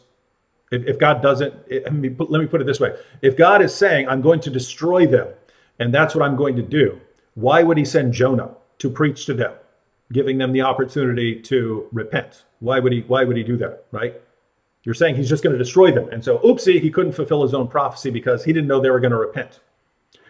The normal natural way of interpreting these, and you even find this. God tells he tells the Israelites, I'm always going to be with you, and I'm going to do these things. I'm going to protect you. But then he also tells them it's conditional. It's if you do these things, then that's what I'm going to do. If you don't do these things, then nope, that's going to change. The plans are going to change, right? So the normal way of interpreting this is God says, I'm going to destroy this. And what that means is it's a kind of conditional. If they continue on this path, then I'm going to do this. That's what I'm going to do. But God sends them a prophet so that they don't continue on that path. The idea that God therefore doesn't know what they're going to do. Guess what? That's completely consistent with God knowing what they're going to do, right? If they don't repent, is God going to destroy them? Yes. So God says, I'm going to destroy them. Then God sends them a prophet to preach to them. Your conclusion is therefore God didn't know what they were going to do. I would just say that it's a very, very strange method of interpreting the scripture to conclude that. Because again, why is God sending prophets, right? What God should have said is, I don't know what I'm going to do because I don't know the future, right? That's what he should have said. He shouldn't have said, hey, I'm going to destroy them. But we understand what God means when he said, I'm going to destroy them given their current path. That's why I'm sending you to do something about it. All right. What do we got here? Let me add this in an article I wrote on my website, freethinkingministries.com, and I encourage you to check it out. It's called Molinism is Biblical, and I look at some biblical examples that demonstrate that humans have libertarian freedom and that God possesses not just the knowledge of the future, but counterfactual knowledge. And let's see here. So we talked about, David gave one example in 1 Samuel 23, 6 through 14. Let's see, Jeremiah 38, 17 and 18 also provides support of God's counterfactual knowledge. That passage makes it clear that God knows what would happen no matter what course of action Zedekiah would choose to take. So I encourage you to take a look at Jeremiah 30. So the one that Dave was talking about was 1 Samuel 23, 6 through 14. Take a look at Jeremiah 38, 17 through 18. Then Deuteronomy 18, verse 22. And then Isaiah 38, 1 through 5, Amos 7, 1 through 6, and even Jonah 3, 1 through 10. So check this out. Many scriptures like those provide illumination regarding the kind of knowledge that God has. So the test of a true prophet, for example, is the fulfillment of his prediction. I mentioned Deuteronomy 18, verse 22. Many predictions given by biblical prophets, however, are never fulfilled because the people who these prophecies were delivered to responded by changing their lives. And that's the Isaiah passage, the Amos passage, and the Jonah passage. They changed their lives. Thus, the people who chose to change their lives avoided the consequences of what would have happened if they had not changed direction. So that's God's knowledge of what would happen if. And it's kind of like the Christmas carol, the ghost of Christmas future, right? When he comes to visit Scrooge. And the ghost of Christmas future knows the future, right? And he tells Scrooge what's going to happen. And then what does Scrooge do? He's like, wait, is this, I can't remember the exact quote, but basically saying, is this what will happen? Or is this what would happen if I don't change my life? And then Scrooge goes on to change his life. And the future, or what was prophesied for him, never happened. So that's really a counterfactual knowledge. And I believe that God's got to have this knowledge. I mean, the Bible's clear that God has this knowledge, counterfactual knowledge. And so really the question is, how long has God had that knowledge, or has he possessed it eternally? And that gets us into Molinism. But response about open theism here. Christian from Muslim says, it is easy to straw man open theism. If we truly have a choice, a degree of open theism is necessary, but God certainly can influence the outcome he wants. We're not rejecting open theism because we want to straw man it. We reject open theism because we don't believe it, right? We don't believe it. Now, just to be fair, I'll give you the best defense I can of open theism, right? I want to tell them why that's false. Yeah, it would. Yeah. I would reject that as well. But here's the best that I could say, right? Does omnipotence mean that God can do absolutely anything? And the answer is no. Omnipotence means that God can do anything that's logically possible, and some you could add other things like consistent with his nature and things like that. But at the very least, we would say that it doesn't mean that God can do logical impossibilities, right? Omnipotence doesn't mean that God can do what is logically impossible, right? That God doesn't mean that God can make a square circle or a married bachelor or something like that. Those things are contradictory. They're not things that can be brought into existence, right? So omnipotence doesn't mean that God can do absolutely anything. It doesn't mean that he can do things that are logically impossible. So does omniscience mean that God knows absolutely everything? No, it means, and I'm not defending this, I'm saying that this is I think the best you could say. No, omniscience would mean that God knows everything that can be known, but that would only include the past, and it would include the present, and it would include things that he knows he's going to do in the future, but things that free creatures are going to do in the future are not things that can be known. So God knows everything that can be known, but the free decisions of creatures in the future are not able to be known right now. And so there's no conflict between God's omniscience and his being ignorant of certain things that will happen in the future, because they're things that cannot be known. So I'm hoping that you don't think I'm straw manning that. I think that is the best case that anyone can make for open theism. I just don't believe that anything I just said is true, right? So you're being charitable, and then I'm just saying, because if the complaint is, oh, you guys are just giving a caricature of or a straw man or something, I think that's the best you can. I think what I just said is the best defense you can make of open theism. I just don't believe that what I just said is true. But what do you? So in the three sentences here, it's easy to straw man open theism. That's true. It's easy to straw man anything. Yeah. But I think we're being charitable. Next sentence: if we truly have a choice, a degree of open theism is necessary. I disagree. I think that's false. because knowledge of what one would freely do does not, knowledge doesn't stand in causal relation, right? Knowing what somebody will freely do doesn't mean it wasn't freely chosen. So knowledge, it's easy to remember. Knowledge does not stand in causal relation. A good way to think about this, a thought experiment here, is imagine a weather barometer. And let's just pretend and suppose that somebody invented an infallible weather barometer. You type in the location on the planet and the date, and this infallible weather barometer always gets it exactly right. So you type in, what's it going to do in Spain? What's the weather going to be like in Spain 10 years from today? And it spits it out. It says 10 years from today, it's going to rain in Spain. Easy to remember because it rhymes. But it's going to rain in Spain 10 years from today. So we sit around and wait. Let's just see if this infallible weather barometer is really infallible. Well, what do you know? 10 years from today comes and it rains in Spain. Well, did the weather barometer cause the rain in Spain? No, it simply knew that it was going to rain in Spain. So you see, knowledge does not stand in causal relation. There's no causal strings attached here. Just knowing what somebody will freely do, or knowing what somebody would freely do, does not mean that it wasn't freely done. The word freely is still there. Now, your last sentence, but God certainly can influence the outcome he wants. Sure, I affirm influence. I just reject causal determinism. And those are two different things. Those are two philosophically different things. God does influence, but mere influence is highly different than causal determinism. And those two things ought not be conflated. Yeah, I used to think of it like this.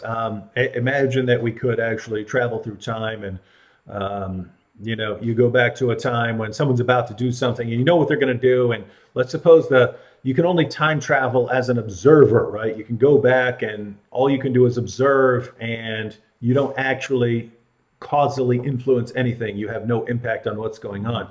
Just because you know from the future what someone is going to do in a decision doesn't mean they're not free to do it, right? You already know it because you're in the future. You're not influencing that in any way, right? You know about it from the future, but So even if you were watching it, you're saying if Abraham Lincoln freely gave the Gettysburg Address, and that was free, and then you time traveled back to right before he's about to give the Gettysburg Address, but I influence absolutely nothing. Right. I influence absolutely nothing.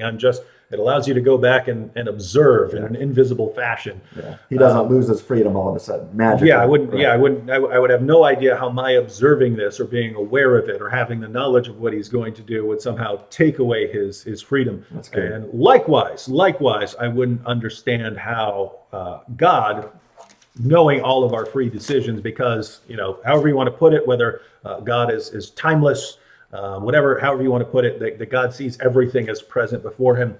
I don't see how God's knowledge has any causal role in what we're doing there. With that said, guys, just to be clear, I'm not settled in any of my position. I'm even not settled on the determinism versus the libertarianism. I'm just being a good philosopher. I see the arguments in favor of both of them, and there are people I really respect on both sides of the issues. Amen. And whenever there's a position, I look at both sides and I say, wow, these are guys I really respect over here. And on the opposite side, these are guys I really respect over here. And I see why these guys have this position, and I see why these guys have this position.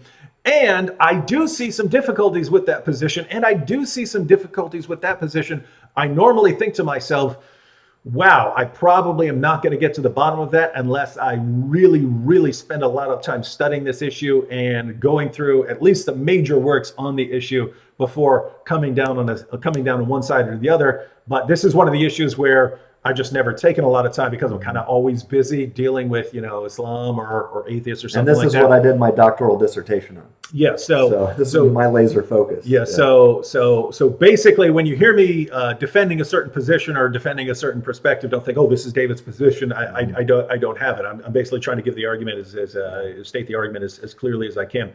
And I'll just say my main focus is interacting with determinists, not open theists. I have colleagues who laser focus on open theism. I think, well, you can find some of these articles on my website. And I do discuss open theism a little bit in my dissertation, but my main focus is the determinists, those who affirm exhaustive divine determinism or exhaustive forces of nature determinism. That's what I think is, those views are false. I think we have good reasons to affirm that. But then I consider myself to be reformed as well. So along with many of these people that hold to exhaustive divine determinism, well, they're Calvinists and they consider themselves reformed. I don't call myself a Calvinist, but I like to show how Calvinists can still affirm libertarian free will and God's middle knowledge, actually, and what I call mere Molinism. So you can be a Calvinist and a Molinist simultaneously. And so, I did my dissertation, my doctoral work at a Reformed university. Well, it was a secular university with a Reformed theology department. And so, I'd love to have this conversation, and I'm really interested in helping people see that there is good reason to affirm libertarian freedom, at least some of the time. At least, and I'm not saying that if you have libertarian freedom, you got this free will and what I call a genuine sense. We'll just call it libertarian free will.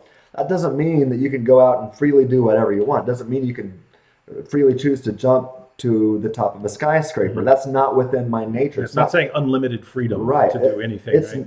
So the word compatible, that's not compatible with my nature. Even if I'm free to take the stairs or take the elevator to the top of the skyscraper. So those two things are compatible with my nature. And I believe I can choose between a range of options, each compatible with my nature. So I like to call myself a libertarian compatibilist. Normally, compatibilism and libertarianism are at odds with each other, but the compatibilist is assuming that there's only one thing you can do at each moment that's compatible with your nature. And I say, well, why think a thing like that? Why couldn't God create us in his image and his likeness with the ability to do several things compatible with our image of God nature? God must have libertarian freedom. In fact, the very definition of omnipotence means that God has options. He's got to have options available for him to do that he never did, right? But that he could have done. And to say otherwise is to deny his omnipotence. So, at the very least, God could have refrained from creating the universe. And so God's got a range of options, each compatible with his nature. He can create the universe or not create the universe.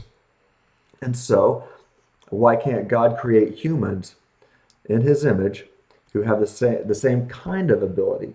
In his likeness, who can choose between a range of options, each compatible with our image of God nature as well. So, if God is omnipotent, it seems that he could, and like Dave said, he can do all things logically possible. Well, it's logically coherent that libertarian free will is a logically coherent concept because God can create the universe or not create the universe. So, can God create a being? Can God create creatures who have the ability to choose between a range of options, each compatible with their image of God nature? Even if he never does. And then the next question, that I think most Calvinists will say yes to is God omniscient? If God's omniscient, then even if he never did create free creatures, he would know how God would know how the creatures within he has the power to create. He would know how they would freely choose if he creates them. And then you've got some flavor of Molinism because that's middle knowledge there. So there you go. Mm-hmm. Let's take a couple of questions real quick. First one, completely off topic, but I get a lot of these, so I'll answer it real quick. Can I ask what you'll do the next Boom Boom Room? So what's next in the Boom Boom Room, or is that a secret? No, it's not a secret.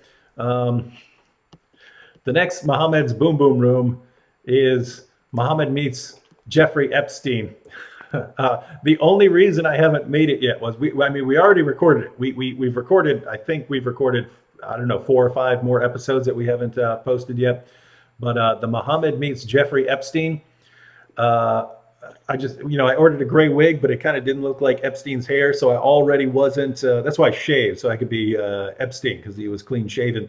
But the gray wig kind of didn't look like his hair, so I wasn't happy with that. Apart from that, when we recorded it, it is hard to find audio recordings of him, and so we were sort of rushing around to find audio recordings. We couldn't find anything that was really clear, so I didn't have any clear voice or accent in mind. Vocab found a tiny little clip, and he sounded sort of Brooklyn Jewish accent, and so I kind of rolled with that, but I wasn't consistent, and so yeah, I wasn't happy with the look or with my accent being consistent, so I kind of haven't made it. But I was talking to Vocab yesterday, and he said, just make it. What the storyline is. The storyline is hilarious. So Vocab saying that the storyline is actually enough to carry it, in spite of the dumb looking wig and stuff. So he may be right. So yeah, I'll get around. But apart from that, I've been down here for a few days, and we've been working on YouTube stuff and mastering YouTube stuff, and but yeah, I'm heading home tomorrow, and so I'll get back to that. Now, more to the point. This is a decent one. John Warner says, doesn't free will's rejection of determinism undermine causation altogether, since causation seems to consist in a cause determining an effect?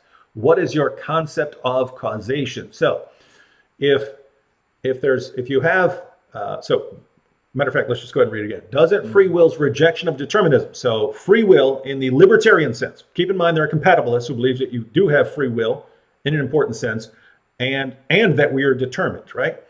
But so libertarian free wills, doesn't libertarian free will's rejection of determinism undermine causation altogether? In other words, if there are situations where some things are not caused simply by the things that happen right before it, doesn't that undermine causation altogether, since causation seems to consist in a cause determining an effect? What is your concept of causation? You have any response to that? Yeah, I mean, I think causation is usually true. I love the Kalam cosmological argument. That's a great argument showing that some things are caused. God caused the universe to come into existence. So it doesn't, so I affirm limited libertarian freedom, and that just means that humans have something about us in our image of God nature that can also choose between a range of options, each compatible with our nature. Now, our nature is not up to us, really, right? It's the image of God nature that's up to God, right? And he gives it to us. I agree with the compatibilist determinist there, right? Our natures determine certain things about us. And I would say our nature, that caused by God ultimately, determines the set of things from which I can freely choose. So, yeah, it doesn't, I don't know, do you think I'm answering his question? Maybe I don't understand his question. Yeah, I mean, I think it's basically along the lines of, if you're saying some of our decisions or choices or whatever are not caused by the things that happened right before, then you're just throwing causation out, and it's basically because I've heard atheists put it this way: if you believe in divine intervention, then the laws of nature go out the window, and anything like anything could happen, sort of deal. Yeah, I think many things are caused and determined. My appendix. I had an appendix attack. I didn't have free will over that. Lost my hair. That wasn't up to me. But I think I can evaluate certain concepts, right? I'm the one that does it. I can think of and about certain concepts. I can evaluate certain ideas as good or bad. I can infer the best explanation. Now, if I can't infer the best explanation, but something else is doing that for me, then I don't stand in a position to know if it really is the best. Or if there was a better option I should have chosen, right? I gave that mad scientist thought experiment. If the mad scientist is causally determining exactly what I think of and about and exactly how I think of and about it, then I can't rationally affirm anything. I can't rationally affirm that I'm believing the best, that I'm inferring the best explanation. I can assume it, but then that mad scientist is causing and determining my assumption. Even that assumption's not up to me. I don't even have an ability to evaluate or judge anything. So again, there's that vertigo that sets in if you start to affirm determinism. It just doesn't make any rational sense. Yeah, let me add something. So first, let me go to the idea of let's say divine intervention, because I think it's sort of a bigger example of the same thing. So there are people who would claim that if you have laws of nature, but God can intervene into the laws of nature as a miracle, right? So if there's a miracle, then that would be God intervening in the laws of nature, and then that would just mean, what are the laws of nature if even God doesn't have to follow them, right? So they would view this as a problem, but you can view the laws of nature as also like contingent in a sense, meaning that this is how things operate if God doesn't intervene in some way, right? So, so you can think of this in a purely physical sense. Like I can say, hey, I'm going to drop this cell phone, and if I drop this cell phone and I don't catch it, then I know exactly what's going to happen. It's going to fall down and hit this table. But there's something else that could happen. I could decide to catch it. So more than one thing could happen depending on what I do. So laws of nature is just, this is how this thing is going to happen. This is how this person is going to die if someone does not intervene.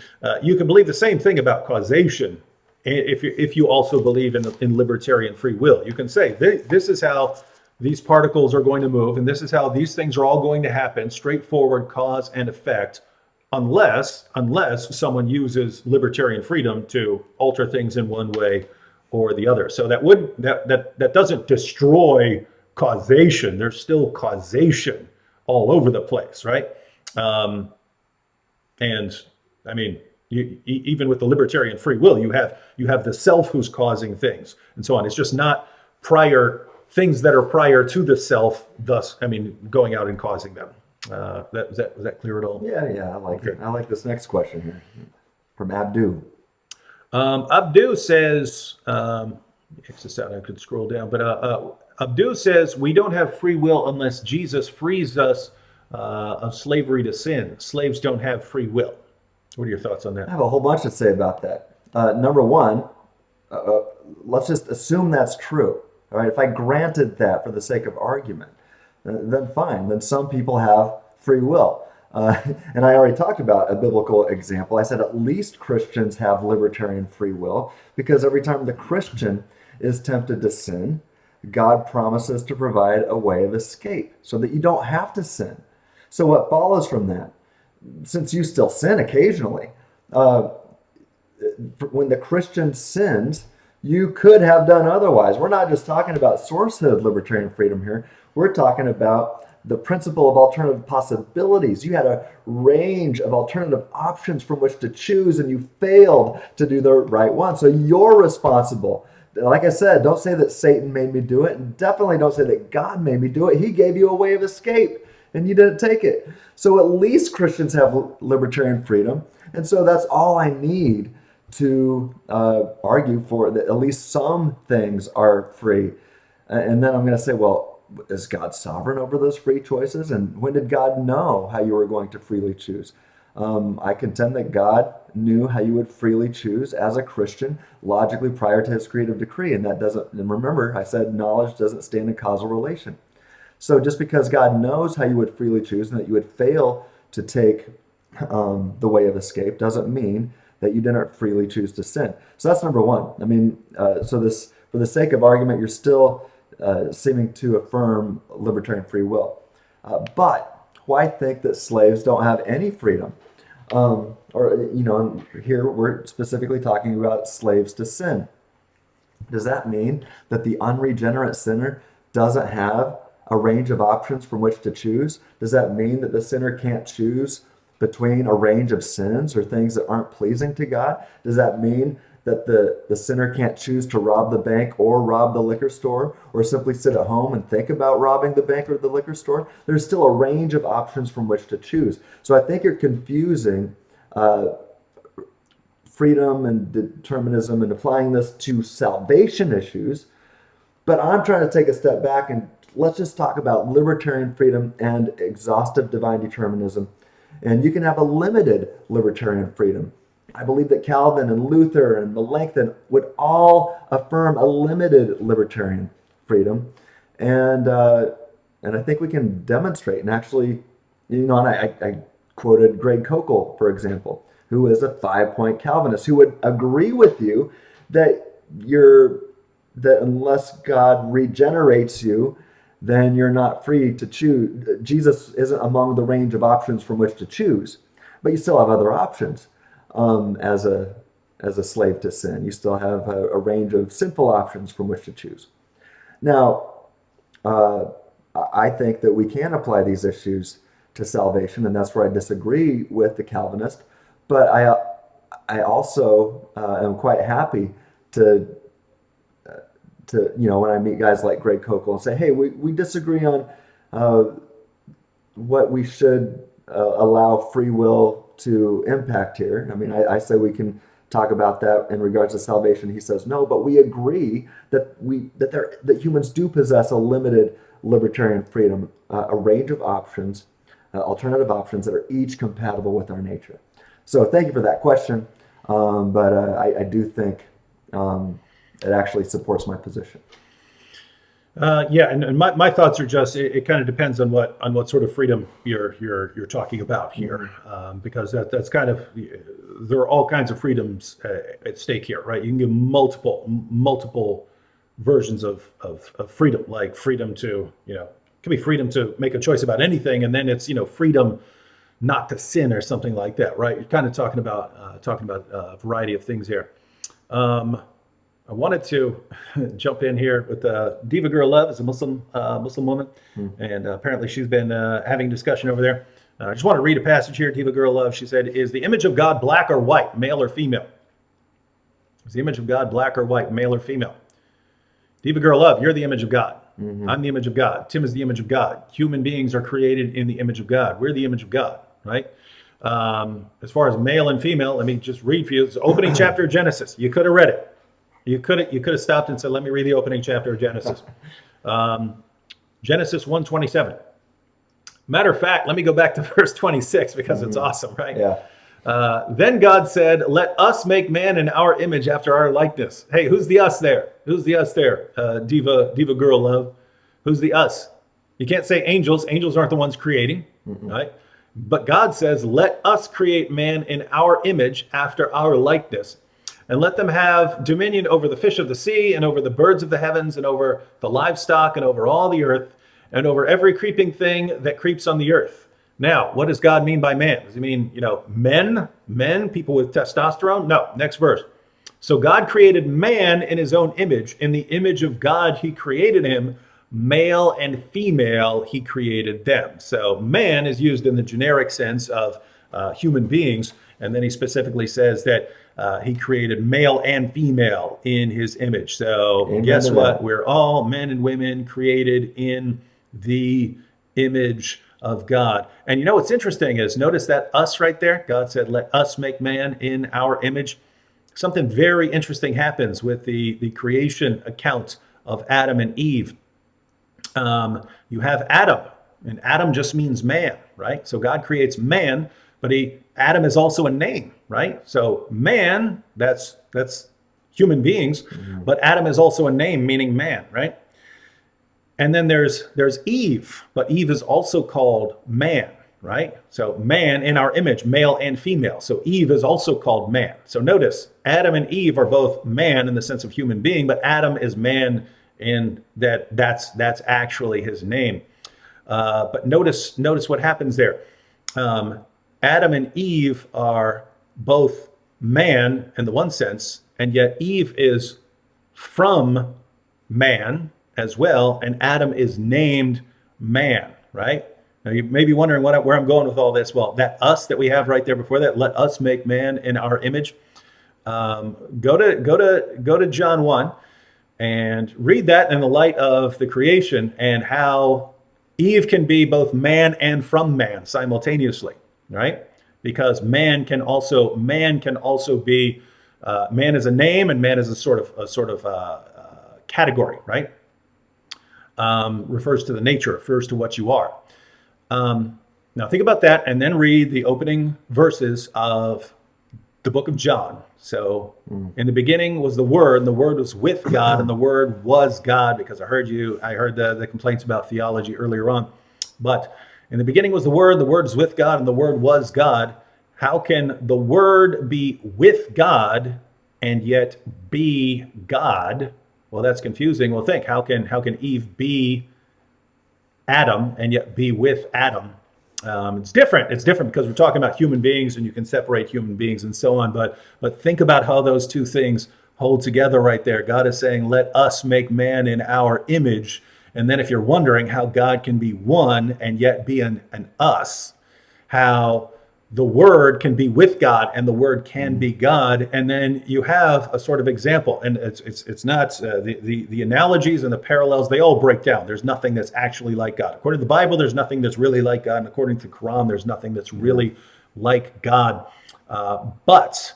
But we can get examples of how something can be one in one way and more than one in another way. We have examples of that. And right after God gives us the us, let us create man in our image, we have Adam is man, Adam is Adam, Eve is Adam, but Eve is with Adam, right? Because Adam just means man. And so I'm hoping you pay attention. You come back for all these live streams, Diva Girl Love, and you raise a bunch of objections, and you're generally wrong in your objections, but we hope you're actually paying attention. Yeah.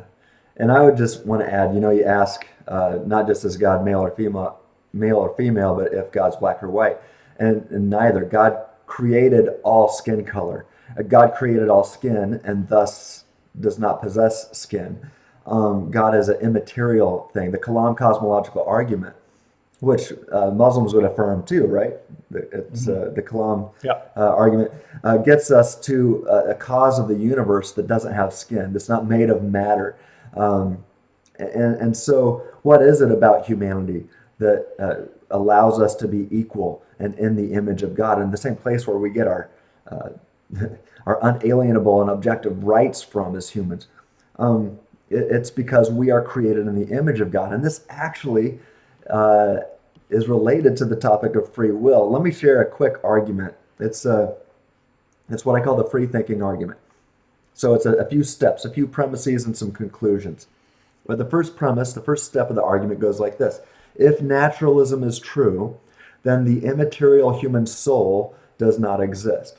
So that's just saying if naturalism is true, nature is all that exists. Just, matter and motion, physics and chemistry, that's all you are, right?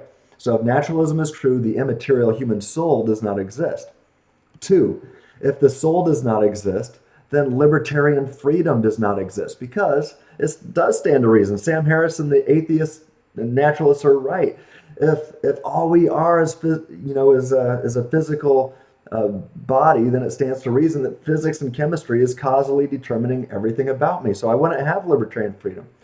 So again, let me start over. 1, if naturalism is true, the immaterial human soul does not exist. 2, if the soul does not exist, libertarian freedom does not exist. 3, if libertarian freedom does not exist, then it's impossible to either rationally infer or rationally affirm claims of knowledge.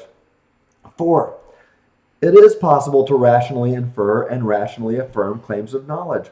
5, therefore libertarian freedom exists. 6, therefore the soul exists. That's what makes us equal in the image of God, right? Therefore naturalism is false. And finally, I contend that the best explanation for the existence of libertarian freedom and the existence of the soul is God. But as Dave has already demonstrated here, I think it's the biblical view of God. I think that's the best explanation of this. And so, I hope you consider the biblical view of God. All right. Well, we've been going almost 2 hours now. Wow, that flew by. I think we barely scratched the surface of the issue. Yeah, I think you're right. I think we would have to kind of narrow down the topics in the future. Yeah. Like just whole program, what is Molinism? Right. And actually just go through that. And because, kind of barely scratched the surface on that's all all right. the issues. Yeah. You know what I mean? We got people's feet wet. Yeah, I know. Yeah, that's what I mean. Introduction, then go into more depth at a different time. Well, I just encourage people to go to my website. I write about this a whole bunch. You can find blogs and videos. Dave here is trying to teach me how to be a YouTube rock star like him. I've got a long way to go, But I plan on making a lot of videos here starting this year. But in the meantime, you can go to my website at freethinkingministries.com. We've got a whole bunch of stuff on this issue, and I encourage you to click around and Yeah, I just so everyone knows, I did include a link to Tim's YouTube channel. So he does have videos there, but he's not a rock star yet. But he's gonna take all the information that is in his articles and articles over the years, and he's going to put those in videos. So you can go ahead and subscribe now, and then you'll be subscribed when he goes through that. That's assuming you're interested in, name all the issues that you're kind of interested in and you're going to be covering on your channel, so that they know if they're going to be interested in these. And if you're not interested in these kinds of issues, then don't come over there. Then don't come over there. Don't look at him. Speak nothing but ill of him. Yeah. Well, I love apologetics. So that cumulative case of arguments, whether it be the kalam or the moral argument, the fine-tuning argument, Leibnizian cosmological argument, the arguments for the historical resurrection of Jesus. I love all of those. And then obviously, the free thinking argument. I love free will issues and Molinism, how to make sense of our libertarian free will and God's sovereignty. As a Molinist, I affirm that God predestines all things, but I argue and demonstrate how predestination does not equal causal determinism, and how those two things ought not be conflated. So really, I think Molinism and Calvinism are functionally equivalent, and that it really comes down to the argument. The argument is, how does God predestine? The Calvinist typically has one idea, and the Molinist has another. But I do think those two views, at least 5-point Calvinism, got to get my whole hand in the screen, 5-point Calvinism, and the 2 points of mere Molinism are logically compatible with each other. So I like to spend a lot of time building bridges. I do have fun arguing, but I do try to build bridges in the end. And I talk a little bit about Islam on my website. I like to link to this guy when I do it. Smart. Yeah, Smart. He's nobody better than Dave. So I think you'd like Free Thinking Ministries. Come check us out. Come check out our website and the YouTube channel. Yeah, you can find all that by going to his YouTube channel. He has links to his other stuff there. Wanted to 2 quick comments real quick. Diva Girl Love says, is God, if God is the creator of life and death, can God be subjected to his own creation? Well, he can't be subjected to anything by his creation, but if he chooses to do something, God can do what he wants, can he? I mean, if your God, Allah, wanted to do that, if God wanted to do something, and keep in mind, we have all sorts of passages in the Muslim source about God having to travel around to get closer to people, to hear their prayers, and he has to descend to the lowest heaven to hear prayers and things like that. I mean, what do you think about that, right? Can God willingly enter creation, take on a human nature, and die, according to since he would have a dual nature? If you say no, I would just encourage you to think about the Quran, because if you say no, then you've just destroyed Islam and you've destroyed the Quran. What is the Quran? The Quran is supposedly the eternal speech of Allah. How can Allah's eternal speech be subjected to creation? How can Allah's eternal speech be subjected to burning, right? Well, if Allah's eternal speech enters our world, our universe, in a physical form, the physical form of a book. In other words, if it has a kind of incarnation, right? If it enters our world in a physical form made of paper and glue and ink, all of a sudden what was eternal and incorruptible, had no beginning, had no end, enters our world, and now it's in human hands. And a human being can take it, destroy it, burn it, whatever, right? Because why? Because the Quran, according to Islamic theology, has 2 natures. It is the eternal speech of Allah, but it enters our world in a physical form made of paper and glue and ink. So once it's taken on this additional nature, then it has a dual nature. And because it has a dual nature, it is subject to things going on in creation. Who did that? According to you, Allah did that, right? Allah did not have to give his speech in this world in that form, but he did. So Allah subjected his eternal speech to human beings. Now human beings can do what they want. You can read the Quran, you can take it, you can throw it in the garbage, whatever you're doing with it, right? You have the ability to do that. Why? Because it's in our world, it has on a physical nature. Now, if you can believe that about the eternal speech of Allah, how can you say that God cannot enter, that the Jesus, the Logos, right? That the Word, notice, the reason this is so sad and funny is, I mean, simultaneously sad and funny. Think about it, ladies and gentlemen. Muslims believe that Allah's eternal speech took on a physical form in our world, and that physical form can be destroyed. But they will tell us that the Logos, the eternal Word of God, cannot enter our world as a physical human being. What's really ironic about this is, according to Muhammad, the Quran will eventually take on the form of a pale man to testify at the judgment. And so his word will take on the form of a human man, and Muslims are revolted by this idea. But when we tell them that the eternal word became flesh and dwelt among us, they say, no, this is impossible. This is so silly. This is so ridiculous. Christianity is all paganism. And they don't realize they're undermining their entire theology when they do that. Diva, girl, love, please, by all means, please, for once, do some studying of your own theology so that you don't keep making these same mistakes. And one last one by Darla Dean. We'll give a quick answer to this because we're over time now. Darla Dean said, I don't apparently know what libertarian means. Lol, I'm floating and listening, though. Just to be clear, I don't even remember if we clarified this. A libertarian here in the philosophical and theological sense is not a libertarian in the political sense. Yeah, that's right. It's a different thing. Although they both have an emphasis on freedom, they're different, totally different kinds of freedom there, right? You could be a libertarian in one sense and not a libertarian in another sense. I'll just go ahead and give a quick definition. You can expand on it.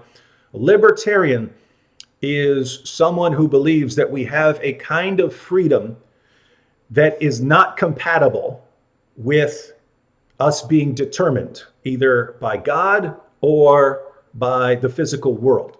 It doesn't mean that we believe that everything we do is free in this way. It means that something we do is free in this way. So if you believe that anything you think or anything you do, any choice you make, that you have the kind of freedom to do that is incompatible with that choice or action or whatever being determined, being causally necessitated either by God or by the physical world, then you are a libertarian in that sense. So what do you think about that? I like that. Like that? Yeah. Good job. I try. He's a good philosopher. He knows his stuff. Well, I've been out of this stuff for like 10 years. So, You know, I saw, just looking at some of the other questions, I know we have to wrap up. So we can't get to all of these, but I would just... We'll do it again. Well, I'll be back. I'd love to be back if Dave will have me. And in the meantime, please go to my website. Seeing things like how do you interact with the grounding objection, please go there. John Lamonto, Jonathan Thompson, others have written on this. I've written on it. I've got one called Dangerous Grounds, the Grounding Objection versus Divine Determinism, which shows if you're a divine determinist, you can't affirm divine determinism, or the grounding objection. Just check it out, and you can contact me. You can write me emails. If you go to the website, you can hit contact, and I'll try to get back to your questions. So here you go. Is Tim familiar with the late, great Bob Pasentino's free will argument? And if so, what is your opinion about it? You ever read that one? I'm not familiar with that. No, I need to see that. Yeah, so would you like to be familiar with it? Yeah, send me an email. All right, so Loris K. Tim is interested in that. And by the way, I don't think anyone is familiar with everything on this topic. There's too much. There are certain narrow topics in philosophy where you can actually read everything on the topic. So in my field, I dealt with the Bayesian argument from evil, and since that was new, it actually allowed me to read everything that had been written on the Bayesian argument from evil. But something like free will, there is so much out there that I've got a 350-page dissertation on the topic, and I could not interact with everything. There's so much, but tried to interact with what I thought was the most important to make my points. Here's one more, and this is actually a good way to close out here. Arlen 3 said, I'm an hour behind in the video. Don't box God in. God is sovereign. He can do both free will and predestination. He can remember my sins no more. What are your thoughts on that? Any final thoughts? Let me focus on what he says here. Don't box God in. God is sovereign. He can do both free will and predestination. Amen to that, right? I believe that God has the power to create free creatures, and he knows what free creatures would do if he creates them. So he knows this before he creates them. And so God can predestine all we freely do. And I'll tell you what, a good way to understand this on a kind of a popular level is to watch the last two Avengers movies, right? So if you see Doctor Strange, he's not omniscient, but he has vast knowledge, and he looks at all these different possible futures. I'm not saying this is what God does, but it's a way to start to understand a little bit. And Doctor Strange looks at all the different possibilities. Can they defeat the evil of Thanos? And Doctor Strange realizes there's one world or one possible future, only one out of like 16 million, that we can freely defeat Thanos. And so he makes sure that that world comes about, or that possible future becomes the actual future. So Doctor Strange sees all these different free will futures, if you will, all these different futures in which the Avengers have free will, and he sees there's one in which they freely defeat Thanos. And he makes sure that that world happens, and so they freely defeat Thanos. But he doesn't causally determine everything. They're still free. Anyway, I have another article on my website about that if you'd like to read how the Avengers sheds a little bit of light on the topic, but there you go. That was the nerdiest finish. I am a nerd. It was already a nerdy topic, and you made it even nerdier. Wow. I'll agree with Dapper Dave, though, 527. He said, I wish they called it something more friendly sounding other than Molinism. I know, I agree. Yeah, for everyone who doesn't know, it's named after Molino, right? It's named Molina. Yeah. Molina. Luis de Molina, a Spanish monk from the 1600s. I saw one person object. He goes, don't you know that it was a Spanish Jesuit monk? Hey, that's irrelevant where it came from. Yeah. The question is where that's right. He's wrestling with the same kind of issues that Christians in general will be wrestling with, and so if he comes up with a solution, then he comes up with a solution. But yeah, you guys should name it something cooler than just, well, let's name it after this guy. Right? You know what I mean? It should be called Strattonism. Super cool theological positionism or something like that. There you go. All right, everyone. Thanks for joining us. We'll be back, and we'll focus more on some particulars or some particular arguments in the future for those of you who are interested in philosophy and theology and how it relates to freedom and so on. So and send either me or Dave some questions that you'd like us to wrestle with, and so next time I have the opportunity to be on here, we'll make sure we interact with you. Mm-hmm. Oh, wait, Hank, you have something from, was this a follow-up here? Oh, Arlen 3 says, thank you for the acknowledgement. The all-knowing God can forget my sins. That is great power. That is interesting, right? Yeah. That God says he will remember the sins no more. Right. Yeah. Amen. All right. Amen to that. All right. I'll catch you all next time. I'll be heading back tomorrow. I'll be getting back to regular classic D Wood videos. And Dave, thank you for this opportunity. I don't take it for granted that you would let me hang out with you for a couple hours. I agree, and I knew when I had you on that this was going to be the greatest thing in your life. Well, after my wife, at least. So, you know. You didn't name your son? And my son. My family. I was about to my knock wife you and son. If So let me say hi to Tia, my beautiful wife, and Ethan, my super cool son. I love you guys. Yeah, I was about, if he wasn't trained in MMA, I was about to knock him off that chair. Oh, yeah. So, but he caught himself. He caught himself. All right. Catch y'all later.